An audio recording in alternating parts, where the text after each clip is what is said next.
Do përgatisim bashk tiramisu me limon. Kjo është ëmbëlsira perfekte tani që jemi në ditët e fundit të gushtit.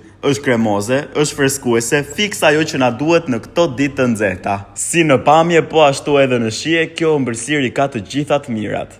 Tani, pa humbur më shumë kohë, do ju tregoj recetën e kësaj tiramisuje me limon, e cila është tepër e lehtë për t'u përgatitur. Por përpara se të filloj me recetën, doja t'ju rikujtoja që shumë prej jush që i shikoni këto videot e mia, i bëni like, i komentoni, por nuk më keni akoma follow, pse nuk e shtypni butonin follow, ju lutem. Në një enë do të hedhim 3 të kuqe të vezës, 1 gotë sheqer dhe do t'i trazoj me mikser.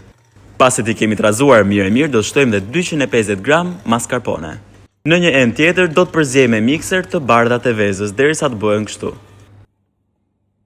Tani këto do t'i bashkojmë të dyja bashk duke i përzjer me kujdes nga lart poshtë siç po e bëj unë në video. Do të marrim këto biskotat për tiramisu dhe do t'i lyejmë me kafe duke i rreshtuar në një tavë. Nëse ju dëshironi që shija e limonit të jetë më e fortë, mund t'i ngjyeni në lëng limoni me pak sheqer. Pasi të kemi vendosur biskotat, do shtrojmë kremin përsipër.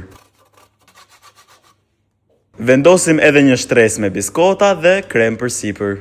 Meqense jemi duke përgatitur një ëmbëlsirë, doja të dija cila është ëmbëlsira juaj e preferuar. Më shkruani në komente se do t'i lexoj të gjitha komentet. Dhe kjo nuk do të ishte një tiramisu me limon nëse nuk do të kishte disa feta limoni për zbukurim.